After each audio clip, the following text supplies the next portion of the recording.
अस्सलाम वालेकुम बच्चों, कैसे हैं आप सब लोग। उम्मीद करती हूँ ठीक ठाक होंगे और खैर खैरियत से होंगे। मेरा नाम है रिदा अहमद और आप मेरे साथ उर्दू पढ़ते हैं। तो बच्चों, हम पढ़ रहे थे आपकी किताब का सबक नंबर 22, इब्तिदाई तिब्बी इमदाद। हमने हल किए थे मुश्किल अल्फाज के मायनी और अल्फाज जुमले। तो बच्चों, चलते हैं अपने मश्क के दूसरे हिस्से की तरफ और आज उसको मुकम्मल करते हैं। तो बच्चों, हम जो सबक पढ़ रहे थे उसका क्या नाम था?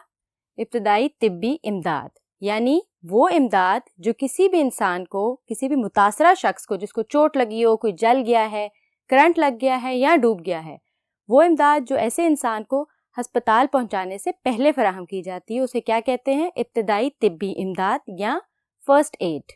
ये बातें हम आपसे पिछले लेक्चर में कर चुके हैं। तो बच्चों, अब जल्दी से मुझे बताएं वो कौन सा इदारा है जो आपको इब्तिदाई तिब्बी इमदाद बर वक्त पहुंचाता है? बिल्कुल ठीक, रेस्क्यू 1122। और अब मुझे बताएं इब्तिदाई तिब्बी इमदाद यानी फर्स्ट एड।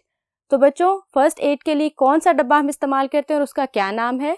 बिल्कुल ठीक, फर्स्ट एड किट, यानी इब्तिदाई तिब्बी इमदाद का डब्बा, जिसमें वो तमाम अशिया मौजूद होती हैं जो किसी भी मुतासरा शख्स को बचाने के लिए काम आती हैं।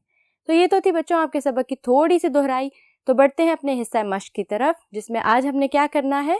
सवालात और उनके जवाब। तो चलें पढ़ते हैं अपने पहले सवाल को। इब्तिदाई तिब्बी इमदाद से क्या मुराद है? तो देखते हैं बच्चों जवाब को। किसी हादसे का शिकार होने वाले शख्स को अस्पताल लेकर जाने से पहले जो इमदाद दी जाती है, इसे इब्तिदाई तिब्बी इमदाद कहते हैं। जो बात मैंने आपको भी बताई, किसी भी मुतासरा शख्स को फौरी तौर पे अस्पताल लेके जाने से पहले जो थोड़े से इक़दामात किए जाते हैं उसको बचाने की खातिर, उनको क्या कहते हैं? इब्तिदाई तिब्बी इमदाद। और हम सबको इब्तिदाई तिब्बी इमदाद की तरबियत लेनी चाहिए ताकि हमें किसी को भी बचाने में मुश्किल पेश ना आए। तो चलें बच्चों, बढ़ते हैं अपने अगले सवाल की तरफ। तो बच्चों, पढ़ते हैं अपना अगला सवाल। इब्तिदाई तिब्बी इमदाद के क्या फ़ायदे हैं? बच्चों, इब्तिदाई तिब्बी इमदाद के बहुत सारे फ़ायदे हैं। तो चलें उन फ़ायदों को पढ़ते हैं। इब्तिदाई तिब्बी इमदाद की वजह से हादसे के शिकार शख्स की ज़िंदगी बचाने में मदद मिलती है। बच्चों, अगर आपको इब्तिदाई तिब्बी इमदाद की तरबियत हासिल होगी तो तभी आप किसी की ज़िंदगी बचा सकते हैं ना। आगे बढ़ते हैं। इसके अलावा इब्तिदाई तिब्बी इमदाद सूरत हाल को मज़ीद बिगड़ने से बचाती है। यानी बच्चों, कोई इंसान आपको डूबा हुआ मिले या किसी को सड़क पर दिल का दौरा पड़ जाए या कोई जल जाए, अगर आपको इब्तिदाई तिब्बी इमदाद की तरबियत हासिल होगी तो आप उसको बचा सकते हैं, सूरत हाल को मज़ीद बिगड़ने से भी रोक सकते हैं। यानी उसको थोड़ी सी इमदाद दे के उसको थोड़ा सा ठीक करके आप फौरी तौर पे अस्पताल लेके जा सकते हैं। ठीक है बच्चों, तो बढ़ते हैं अपने अगले सवाल की तरफ। इब्तिदाई तिब्बी इमदाद की ज़रूरत कहाँ और किस वक्त पड़ सकती है? तो अब इसको देखते हैं कि इब्तिदाई तिब्बी इमदाद की ज़रूरत हमें कहाँ कहाँ पेश आ सकती है। इब्तिदाई तिब्बी इमदाद की ज़रूरत किसी भी हादसे की सूरत में किसी भी वक्त किसी भी जगह पेश आ सकती है। यानी बच्चों, अगर आप ये तरबियत हासिल करें तो ये कभी भी बेफ़ायदा नहीं होगी, आपको हमेशा इसका फ़ायदा ही होगा और किसी भी जगह किसी भी शख्स के साथ किसी भी हादसे में आपको ये तरबियत काम आ सकती है। चलें अगला सवाल देखते हैं।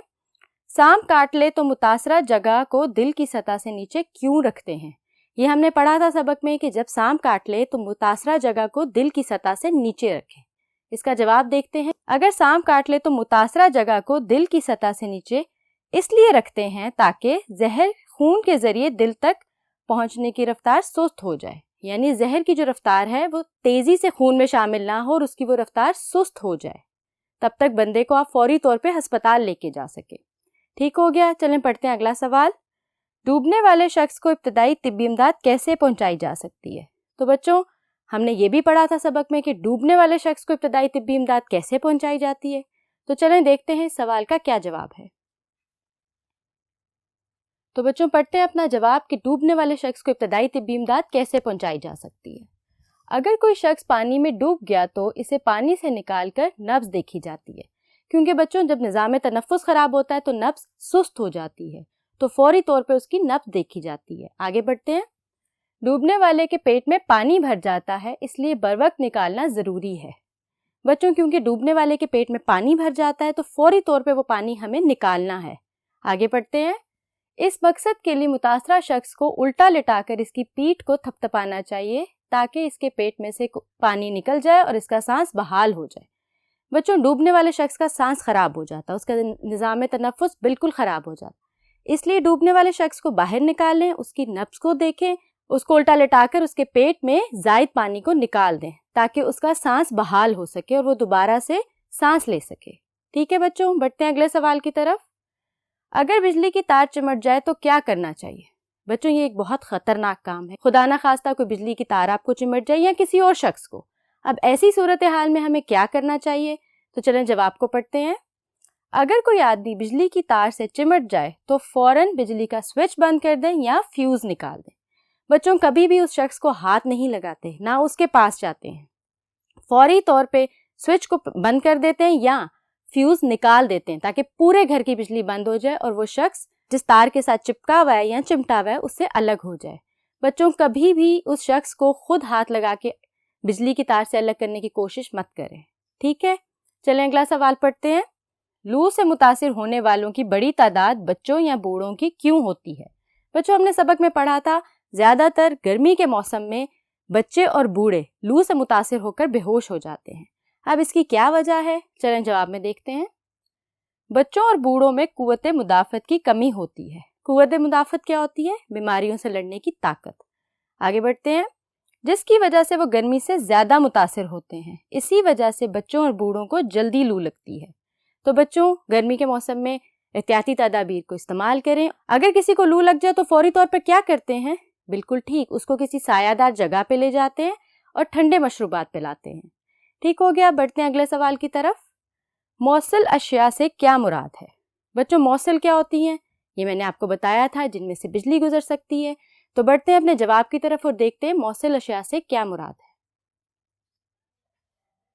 تو بچوں پڑھتے ہیں اپنا جواب کہ موصل اشیاء سے کیا مراد ہے. ایسی اشیاء جن میں سے بجلی کے کرنٹ کا بہاؤ آسانی سے ہو سکے انہیں موصل اشیاء کہا جاتا ہے. مثلاً لوہا، تانبا، پیتل وغیرہ.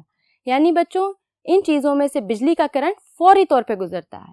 ٹھیک ہے، تو آپ ان چیزوں سے دور رہیں. اگلا سوال پڑھتے ہیں. ریسکیو 1122 کیا کام کرتا ہے؟ بچوں یہ وہ ادارہ ہے جس کے بارے میں ہم نے اس سبق میں پڑھا ہے کہ لوگوں کی مدد کس طرح کرتے ہیں اور ان کی جانیں کیسے بچاتے ہیں. تو چلیں جواب کو دیکھتے ہیں. ریسکیو 1122 کسی بھی حادثے کا شکار ہونے والے فرد یا افراد کو فوری طور پر ابتدائی طبی امداد فراہم کرتے ہیں. یعنی ریسکیو 1122 کا کیا کام ہے کہ کسی بھی جگہ پہ کوئی حادثہ پیش آئے کسی بھی فرد کے ساتھ یا افراد کے ساتھ تو وہ فوری طور پہ وہاں پہنچتے ہیں اور ان کی مدد کرتے ہیں. چلیں پڑھتے ہیں اپنے اگلے سوال کو. اگر کوئی شخص بجلی سے چلنے والی مشین کے ساتھ چمٹا ہو تو اس کو کیوں نہیں چھونا چاہیے؟ بچوں یہ بات میں نے آپ کو ابھی بتائی ہے کہ اگر کسی بندے کو یا کسی شخص کو کرنٹ لگ جائے یعنی بجلی کی تار سے وہ چپک جائے تو آپ نے اس کو ہاتھ نہیں لگانا. کیوں نہیں لگانا؟ چلیں اس کا جواب دیکھتے ہیں. اگر کوئی شخص بجلی سے چلنے والی مشین کے ساتھ چمٹا ہو تو اس کے جسم میں کرنٹ موجود ہوتا ہے. یہ کرنٹ چھونے والے کے جسم میں منتقل ہو جاتا ہے، اس لیے متاثرہ شخص کو نہیں چھونا چاہیے. تو بچوں اگر کسی بندے کو خدا نہ خواستہ کرنٹ لگ جاتا ہے، وہ بجلی کی تار سے یا کسی مشین سے چپک جاتا ہے تو آپ نے فوری طور پہ سوئچ بند کرنا ہے یا فیوز نکالنا ہے. خود ہاتھ نہیں لگانا کیونکہ بجلی کا کرنٹ فوراً ایک جسم سے دوسرے جسم میں منتقل ہوتا ہے، یعنی آپ کو بھی کرنٹ لگ سکتا ہے. تو بچوں یہ تھے آپ کے سبق ابتدائی طبی امداد کے تمام سوالات جن کے جواب میں نے آپ کو بتائے. مجھے یقین ہے آپ کو اچھے سے سمجھ بھی آئی ہے اور آپ نے نوٹ بھی کر لیے ہیں. بچوں مجھے دیں اجازت، حاضر ہوں گی بقیہ حصہ مشق کے ساتھ. تب تک کے لیے اپنا خیال رکھیے گا. اللہ حافظ.